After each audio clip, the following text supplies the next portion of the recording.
Welcome students to geography classes. आज हम application of GIS पढ़ेंगे। एप्लीकेशन ऑफ जीआईएस का एक पार्ट पहले भी अपलोड हो चुका है इस चैनल पर, जिसमें हमने एग्रीकल्चर, फॉरेस्ट्री, सॉइल और ट्रांसपोर्टेशन के फील्ड में जीआईएस की एप्लीकेशंस पढ़ी थी। आज के इस वीडियो में हम जीआईएस के और अधिक क्षेत्रों में जीआईएस का और अधिक क्षेत्रों में एप्लीकेशन पार्ट पढ़ेंगे। आज हम पढ़ेंगे कि जीआईएस का हाइड्रोलॉजी के क्षेत्र में, जियोलॉजी के क्षेत्र में, disaster management, engineering and planning, crime analysis, ocean and coastal monitoring और अन्य दूसरे क्षेत्रों में क्या क्या जो है जीआईएस की एप्लीकेशंस हैं, जीआईएस के अनुप्रयोग हैं। इससे पहले आप एक बात फिर से ध्यान रखेंगे जब हम जीआईएस का एप्लीकेशन पढ़ेंगे कि major source of data input जो है वो रिमोट सेंसिंग की इमेजरीज हैं, रिमोट सेंसिंग सैटेलाइट डेटा है। ठीक है, हमें मेजर जो इंफॉर्मेशन मिलती है जीआईएस में वो रिमोट सेंसिंग के माध्यम से मिलती है। और इसके साथ साथ हम जो अदर फील्ड इंफॉर्मेशन है, यानी कि जो परंपरागत हमारी चाहे सर्वेइंग है, चाहे मैप्स हैं, इनकी सूचनाओं को भी हम जीआईएस में इंटीग्रेट कर सकते हैं। यानी कि रिमोट सेंसिंग डेटा और फील्ड ऑब्जर्वेशन दोनों से मिलकर जो है जीआईएस काम करता है।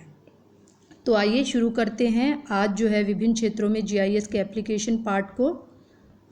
सबसे पहले हम देखेंगे हाइड्रोलॉजी, यानी कि जल विज्ञान के क्षेत्र में रिमोट सेंसिंग का जीआईएस का जो है क्या क्या एप्लीकेशन है, किन किन सूचनाओं को प्राप्त करने में हम हाइड्रोलॉजी के फील्ड में जीआईएस को अप्लाई कर सकते हैं।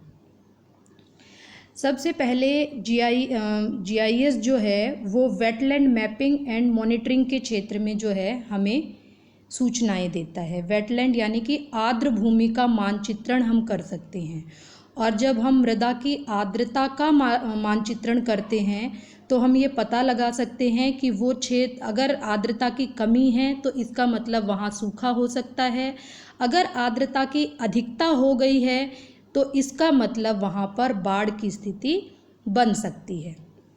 इसी प्रकार हम स्नो कवर मॉनिटरिंग को जो है स्नो कवर मॉनिटरिंग का पता लगा सकते हैं कि जो स्नो कवर है, जो बर्फ़ से ढके हुए क्षेत्र हैं, वो बर्फ़ जो है कितनी पिघल रही है या कितना जो है उसमें स्नो कवर कम हो रहा है। जब हम कह रहे हैं कि आर्कटिक की और अंटार्कटिक की बर्फ़ पिघल रही है तो ऐसा संभव नहीं है कि हम रूटीन बेसिस पे वहाँ जाकर ये डेटा कलेक्ट करते हैं। ये डेटा हमें रिमोट सेंसिंग इमेजरीज से पता चलता है और उसको जीआईएस में अप्लाई करके जो है हम उसकी मॉनिटरिंग कर सकते हैं।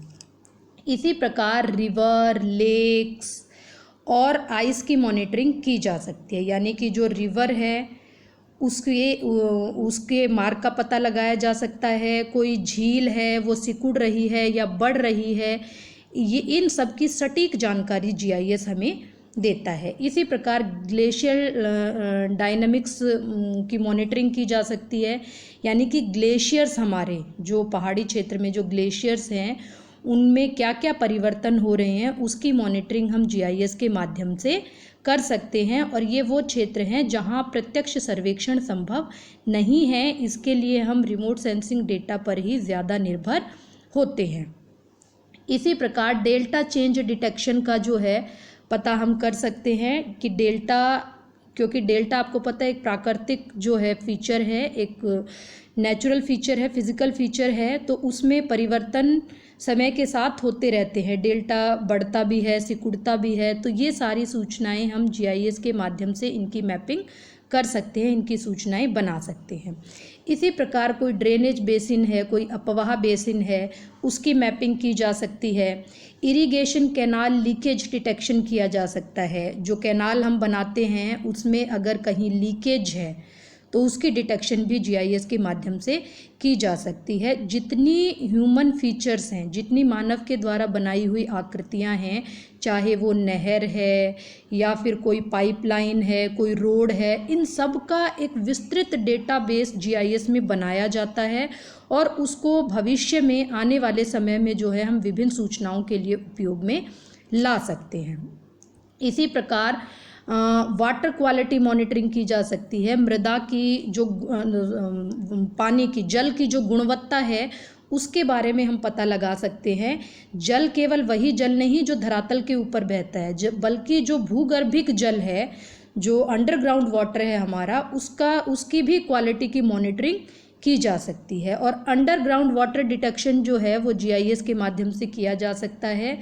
जीआईएस हमें बता सकता है कि किसी स्थान की भूगर्भिक स्थिति कैसी है।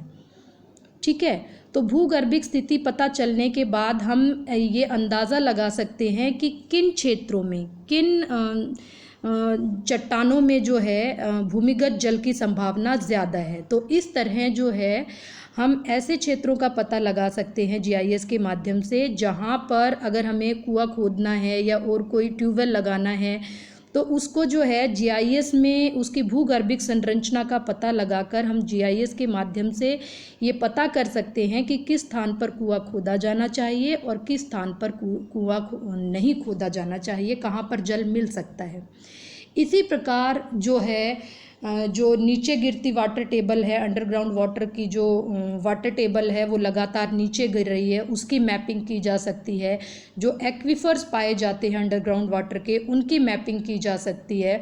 तो इस तरह एक बहुत बड़ा विस्तृत क्षेत्र है हाइड्रोलॉजी के क्षेत्र में जहाँ पर जीआईएस का उपयोग किया जा सकता है। यहाँ आप एक चीज़ और ध्यान रखेंगे कि जब हम जीआईएस का विभिन्न क्षेत्रों में एप्लीकेशन पढ़ रहे हैं तो ये जो क्षेत्र हैं वो एक दूसरे में ओवरलैप हैं। ठीक है, जैसे कुछ क्षेत्र हैं, वेटलैंड मैपिंग हमने मृदा के उसमें भी पढ़ा था जब हम सॉइल मैपिंग के बारे में पढ़ रहे थे। इसी प्रकार जो है वेटलैंड मैपिंग को हम डिज़ास्टर मैनेजमेंट में भी पढ़ेंगे आगे। तो इस तरह इसकी ओवरलैपिंग है। तो आप लोगों को आंसर करते टाइम ये ध्यान रखना है कि जो है किस क्षेत्र को, एप्लीकेशन के किस क्षेत्र को हम कौन कौन से एप्लीकेशन पार्ट में डाल सकते हैं। ठीक है, चलिए आगे चलते हैं। अगला हमारा फील्ड है डिज़ास्टर मैनेजमेंट, यानी कि आपदा प्रबंधन।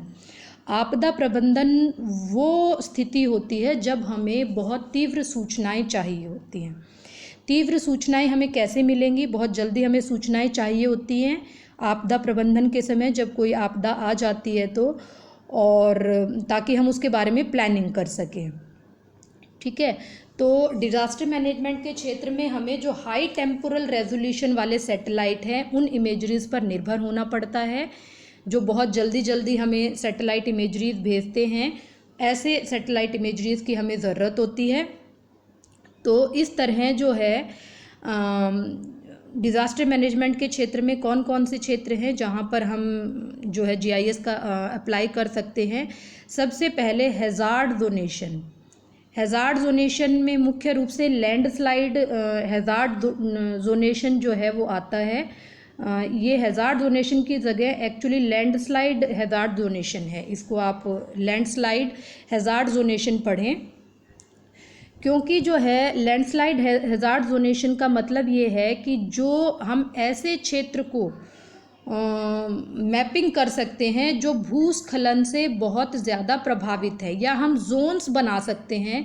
जो हमारे लैंडस्लाइड वाले क्षेत्र हैं उनकी जोन्स बना सकते हैं कि कौन कौन से क्षेत्र में जो है भूस्खलन का खतरा ज़्यादा है। भूस्खलन क्षेत्रों की जोन्स बना सकते हैं, कहाँ पर लैंडस्लाइड का खतरा ज़्यादा है, कहाँ पर लैंडस्लाइड का खतरा कम है।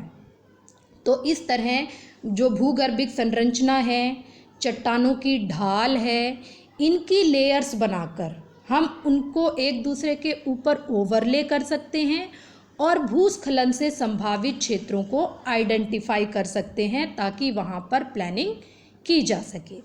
इसी प्रकार फ्लड डैमेज एस्टिमेशन जो है वो एक महत्वपूर्ण क्षेत्र है जहाँ पर जीआईएस काम करता है, बाढ़ जब आती है तो उसका जो है नुकसान कितना हुआ है, ठीक है, उस फ्लड से नुकसान कितना हुआ है, इसका अनुमान जो है हम आंकड़ों के माध्यम से लगा सकते हैं।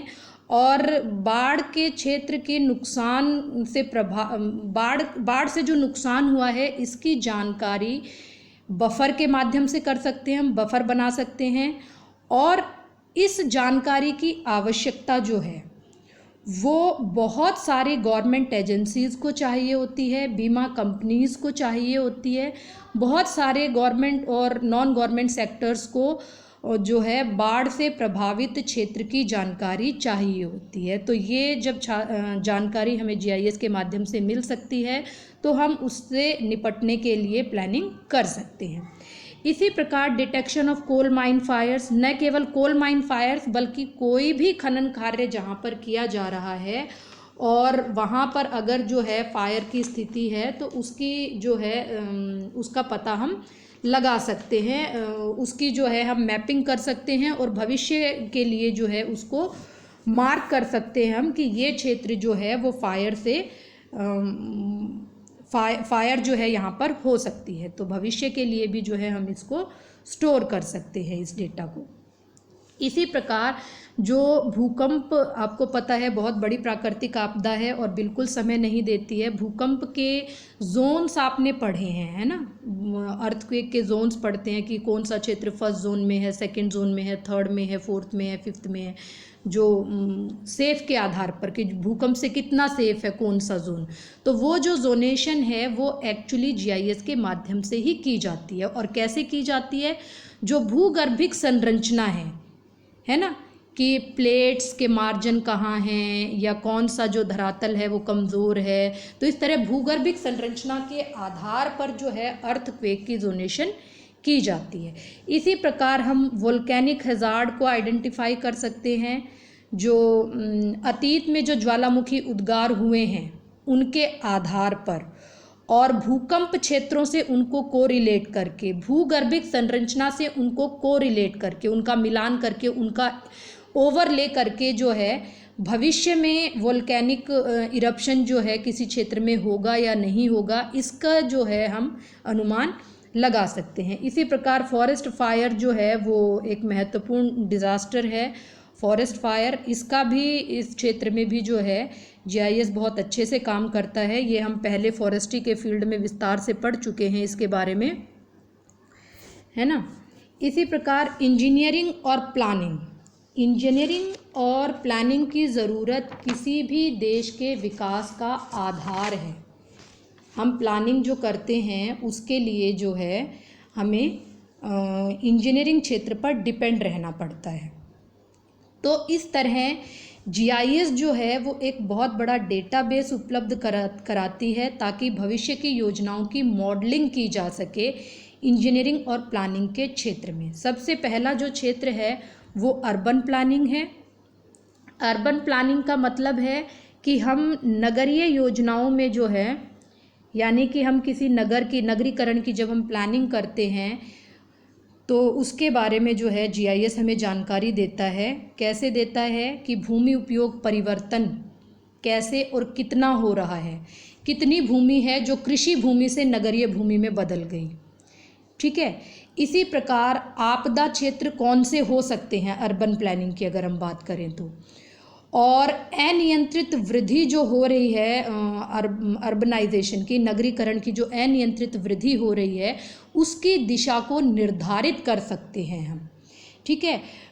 विभिन्न समय अंतरालों के मानचित्र अगर हम एक दूसरे पर ओवरले करें तो उन मानचित्रों के विश्लेषण से हमें नगरीकरण की वृद्धि की दर का पता चल सकता है और इसके आधार पर हम प्लानिंग कर सकते हैं, ठीक है। इसी प्रकार रिजर्वायर साइट सिलेक्शन के क्षेत्र में भी जो है जीआईएस काम करता है। नदी के मार्ग में जो है कौन सा स्थान बांध बनाने के लिए भूगर्भिक दृष्टि से अनुकूल है, इसकी जानकारी हमें जीआईएस देता है, ठीक है। बांध हमें नदी पर कहाँ बनाना है कौन, तो वो भूगर्भिक संरचना के साथ उसको कोरिलेट करके जीआईएस हमें जो है सूटेबल साइट जो है वो एडवाइज करता है कि इन क्षेत्रों पर बांध बनाया जा सकता है। इसी प्रकार न्यू ट्रांसपोर्टेशन लाइंस जो है, कोई नई ट्रांसपोर्टेशन लाइन अगर हमें बिछानी है तो उसको भी जो है हम प्लान कर सकते हैं जीआईएस के माध्यम से। पब्लिक इंफ्रास्ट्रक्चर फैसिलिटीज़ को डेवलप करने में भी जीआईएस का बहुत बड़ा रोल है। बिजली की लाइनें, बिजली का जो हमें किसी क्षेत्र में विस्तार देना है, कहीं सीवरेज की लाइन बिछानी है, कहीं टेलीकॉम की प्लानिंग करनी है, तो इस तरह ये जो पब्लिक इंफ्रास्ट्रक्चर फैसिलिटीज़ हैं इनमें जीआईएस बहुत अच्छे से काम करता है। किसी क्षेत्र का इन सभी चीज़ों का डेटा, यानी कि बिजली का, सीवरेज का और पानी की पाइपलाइनों का, इन सब का डेटा जो है वो जीआईएस में फीड होता है। वो डेटा जब हमारे पास फीड है तो भविष्य में जब हम उस क्षेत्र में और प्लानिंग की बात करेंगे तो वो पहले वाला डेटा हमारे पास है, उसके आधार पर हम और जो है प्लानिंग कर सकते हैं कि किन क्षेत्रों में हमें बिजली की लाइन बिछानी है और किन क्षेत्रों में सीवरेज की लाइन बिछानी है। इसी प्रकार पाइपलाइन रूट का सिलेक्शन जो है जीआईएस हमें दे सकता है कि कौन से क्षेत्र हैं जहां पर पाइपलाइन बिछानी चाहिए, यानी कि अगर हमें किसी क्षेत्र में पाइपलाइन बिछानी है तो उसका रूट क्या होना चाहिए, वो जीआईएस हमें बता सकता है। इसी प्रकार अगर हमें किसी क्षेत्र पर जो है वेस्ट ट्रीटमेंट प्लांट लगाना है, कचरा प्रबंधन का कोई प्लांट लगाना है, तो उसकी सूटेबल साइट भी जो है जीआईएस हमें एडवाइज़ करता है।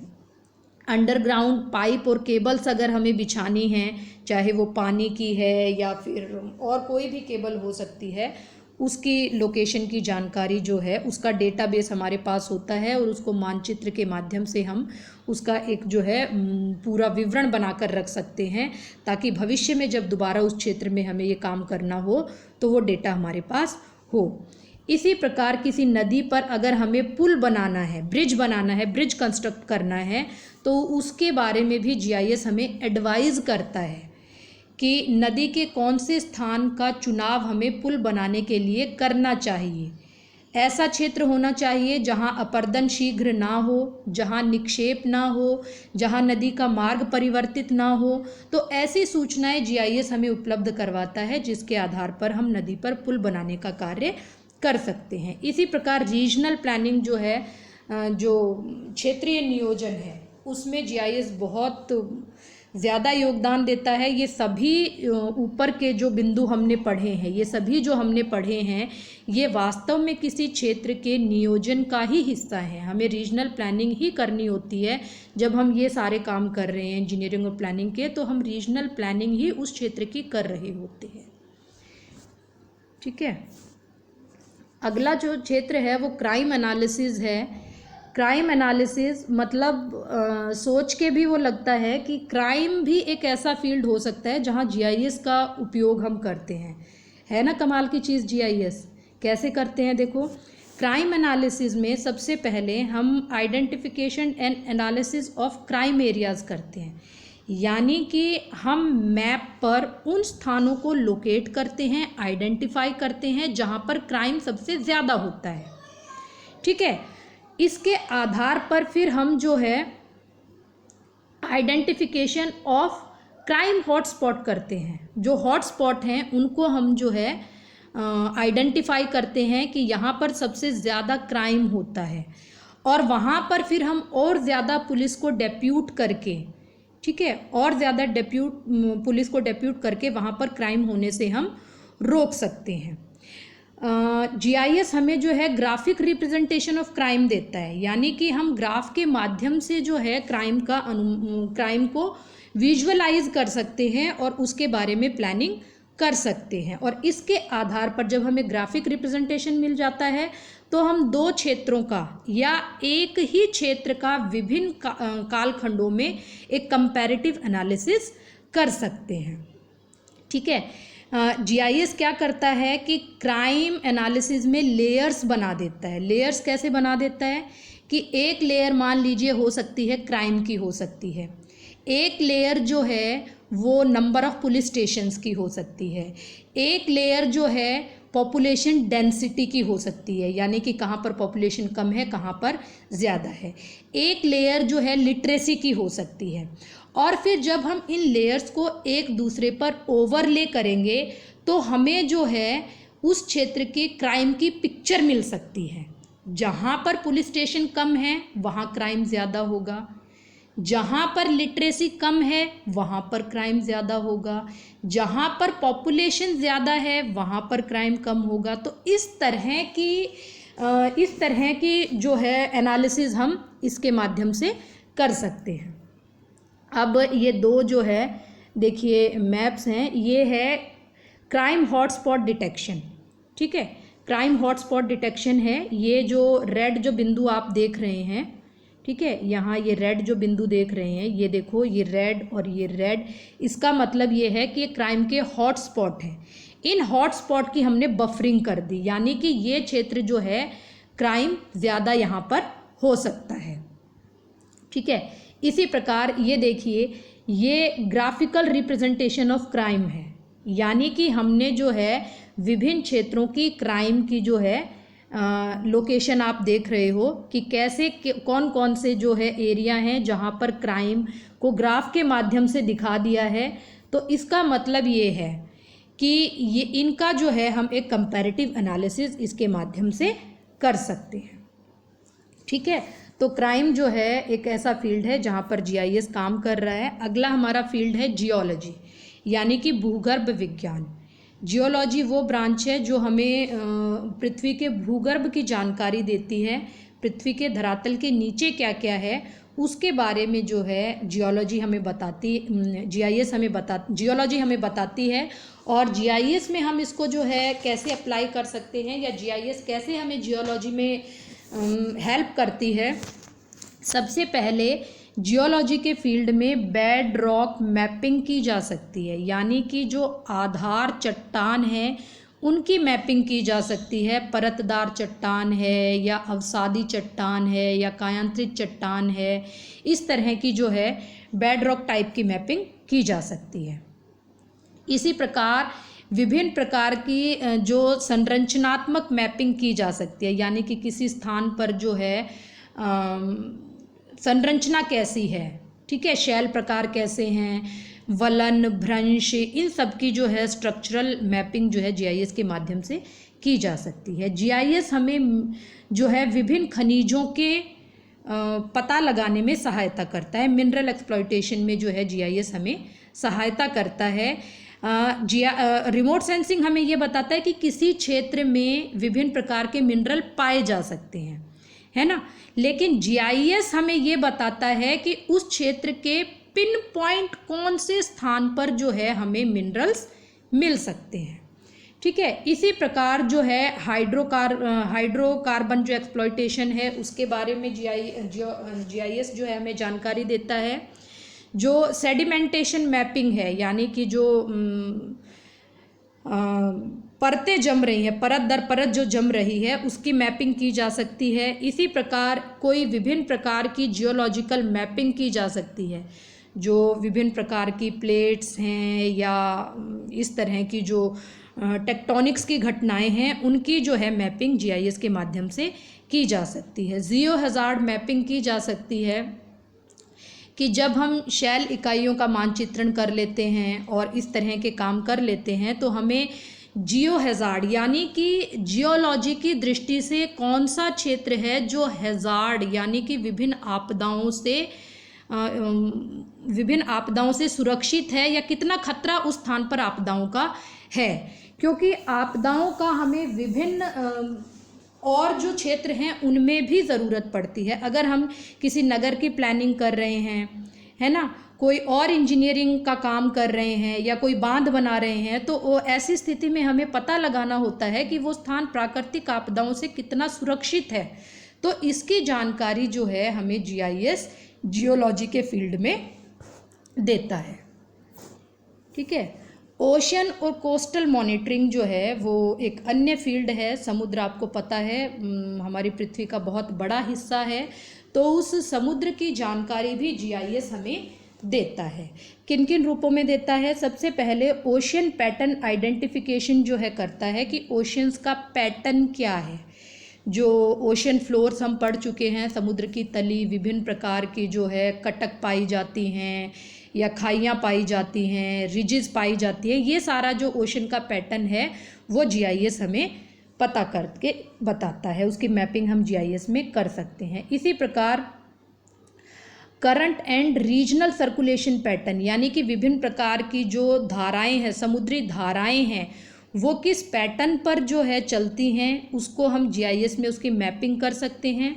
इसी प्रकार विभिन्न प्रकार की तरंगें, भंवर और ज्वार भाटा, इन सब की मैपिंग हम जीआईएस में कर सकते हैं। जीआईएस के माध्यम से हम फिशरीज़ का एस्टिमेशन कर सकते हैं, यानी कि मत्स्य संसाधन का अनुमान लगा सकते हैं कि कौन से क्षेत्र में जो है मत्स्य पाया जाता है। ठीक है। इसी प्रकार वाटर टेम्परेचर की मॉनिटरिंग कर सकते हैं हम, न केवल वाटर टेम्परेचर बल्कि वाटर सैलिनिटी, यानी कि समुद्र का जो जल है उसका तापमान और खारापन, उन दोनों की मैपिंग हम कर सकते हैं।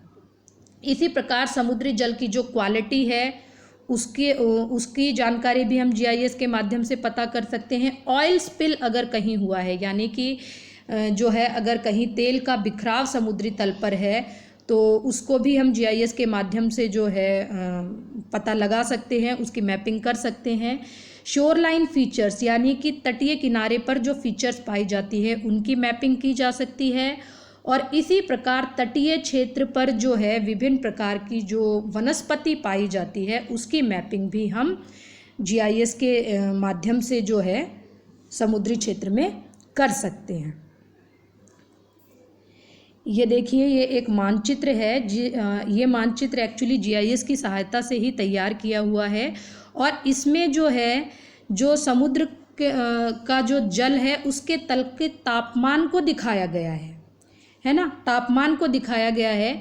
जो रिमोट सेंसिंग हमें जो सैटेलाइट इमेजरी भेजता है वो ठीक है, तापमान तो हमें बता सकता है, लेकिन वो ये इस तरह का डेटा हमें नहीं दे सकता है कि इस कलर को जो है, इस कलर का मतलब कम तापमान है और इस कलर का मतलब अधिक तापमान है। ये सारी चीज़ें हम कैसे करते हैं? ये सारी चीज़ें हम जीआईएस में डेटाबेस बनाकर उसका मानचित्रण जीआईएस के माध्यम से करते हैं। तो इस तरह सूचनाएं हमें रिमोट सेंसिंग से मिलती हैं और फिर जीआईएस में हम उसकी प्रॉपर मैपिंग जो है कर सकते हैं। इस मानचित्र में आप देख सकते हो कि ये जो भूमध्य रेखा के पास वाला क्षेत्र है जो रेड जोन से है, यहाँ पर ऑब्वियसली भूमध्य रेखा का क्षेत्र है तो तापमान अधिक मिलेगा, इसलिए ये लाल क्षेत्र से दिखाया गया है। जो ध्रुवीय क्षेत्र है यहाँ पर आप देखोगे कि यहाँ पर जो है कम तापमान वाले क्षेत्र को दिखाया गया है। तो इस तरह जो है ये एक सैंपल है आपके लिए कि जीआईएस किस तरह से हमें ऐसे मैप क्रिएट करके देता है जैसे कि ईजिली रीडेबल मैप, यानी कि बहुत आसानी से समझ में आने वाले मैप जिस तरह हमारी एटलस में होते हैं, उसी तरह के डिजिटल मैप जो है जीआईएस हमें बनाकर देता है। और बहुत सारे ऐसे फील्ड हैं जहाँ पर जीआईएस अपना योगदान देता है। बहुत कम क्षेत्रों को जो है शॉर्ट में मैं आपको यहाँ पर बताऊँगी, क्योंकि सीमा है, एक लिमिटेशन है कि मैं कितने एप्लीकेशंस को बता सकती हूँ। इनको थोड़ा सा जो है हम इनके बारे में समझेंगे कि जीआईएस केवल ज्योग्राफी के क्षेत्र में ही नहीं है, बल्कि और बहुत सारे ऐसे क्षेत्र हैं जहाँ पर जीआईएस काम करता है। सबसे पहले जीआईएस जो है वो बैंकिंग सेक्टर में, ठीक है, बैंकिंग सेक्टर में जीआईएस का उपयोग किया जा सकता है। जो नियोजन है, संगठन है और निर्णय लेने की क्षमता में जीआईएस के माध्यम से कार्य किया जाता है, क्योंकि एक डेटा होता है, उस डेटा में हम ग्राहकों की मात्रा या फिर पैसे का लेन देन, ये सारी चीज़ें जो है उसमें हम स्टोर कर सकते हैं और उसकी मैपिंग करके उसका उपयोग कर सकते हैं।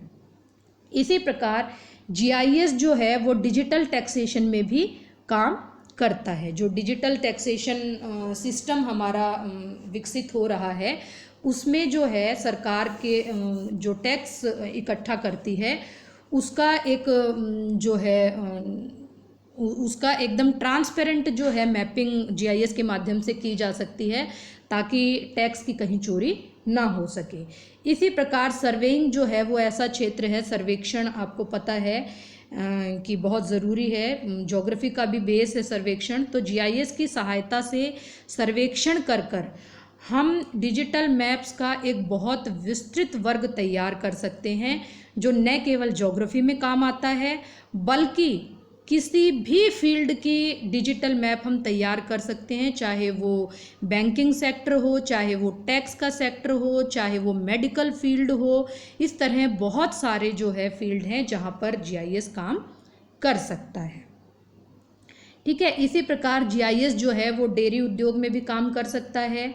डेयरी उत्पाद के वितरण, उत्पादन की दर, विभिन्न डेयरी दुकानों की अवस्थिति और उनकी बिक्री दर, इन सब का डेटा जो है जीआईएस में फीड किया जा सकता है और हम पता लगा सकते हैं कि विभिन्न क्षेत्रों में दूध और दुग्ध उत्पादों की मांग कैसी रहेगी।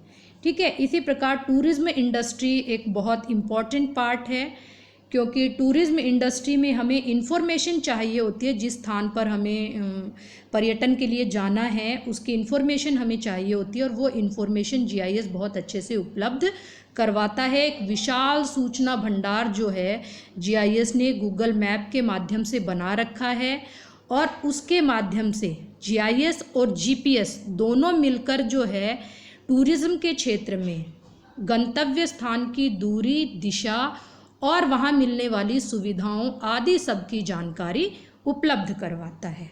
इसी प्रकार जीआईएस जो है पब्लिक हेल्थ का क्षेत्र है। ठीक है, जो हमारा पब्लिक हेल्थ है उस क्षेत्र में भी जीआईएस काम करता है।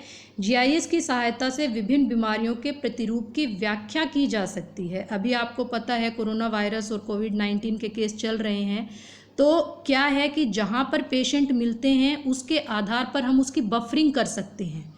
हम एक पूरा डेटाबेस बना सकते हैं कि कौन से क्षेत्र में कितने जो है कोविड पेशेंट हैं, कितने ठीक हो चुके हैं, कितने एक्टिव केस हैं और उनको फिर मैपिंग के माध्यम से वो बहुत इजी हो जाता है उसको समझना।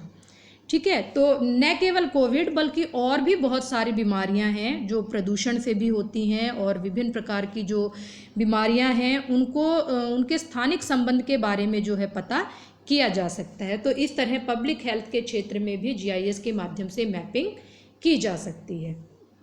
इसी प्रकार जो है जीआईएस हमारे डिफेंस के फील्ड में, ठीक है, डिफेंस के फील्ड में भी जीआईएस हमें सूचनाएं उपलब्ध करवाता है।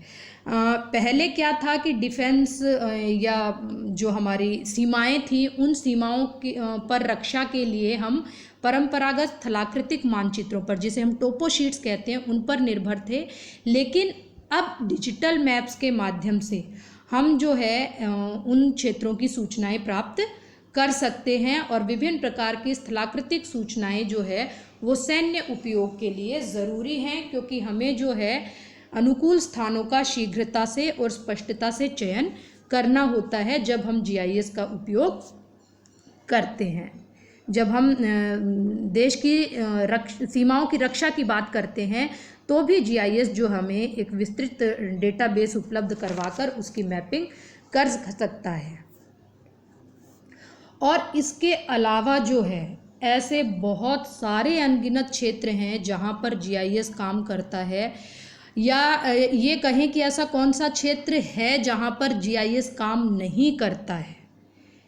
आज के मानव जीवन में जितने क्षेत्र हैं, जितने एस्पेक्ट हैं ह्यूमन लाइफ के, सब में जो है जीआईएस मैपिंग का काम करता है।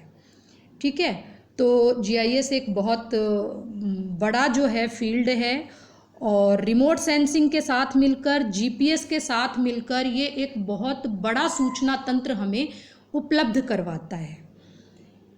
ठीक है, तो है ना कमाल की चीज़ जीआईएस। अगर आपको जीआईएस में कुछ कमाल का लगा या फिर मेरे इस लेक्चर में भी कुछ कमाल का लगा तो एक लाइक, शेयर या चैनल सब्सक्राइब तो बनता है। इसके साथ जो है जीआईएस का एप्लीकेशन पार्ट यहीं हम समाप्त करेंगे। अगली बार और किसी अच्छे ज्योग्राफी के फील्ड के साथ मिलेंगे।